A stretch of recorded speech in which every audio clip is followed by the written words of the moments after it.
Ẹ kú dédé ìwòyí, ẹ sì tún káàbọ̀ padà sórí ètò wa ètò yín. A ó máa sọ̀rọ̀ nípa fíìmù Ta lè sùn apá kejì. Mo lérò pé púpọ̀ lára wa ti wo fíìmù Ta lè sùn apá kìíní. Fún àwọn tí ò bá tí wo fíìmù náà, ẹ dákun ẹ gbìyànjú láti wò ó lórí YouTube. Níbẹ̀ ni wọ́n ti ń show rẹ̀. Nítorí eré náà ládùn, ó sì tún kọ́ni lọ́gbọ́n gidi gan ni. Lónìí, a ó máa sọ̀rọ̀ nípa òṣèré tí ẹ̀yin nífẹ̀ẹ́ sí jùlọ nínú fíìmù Ta lè sùn.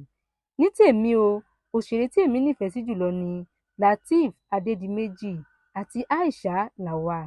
Ẹ tẹ orúkọ òṣèré náà sínú comment section àti ìdí kan pàtó tí ẹ fi nífẹ̀ẹ́ rẹ̀ kí a lè sọ̀rọ̀ nípa rẹ̀.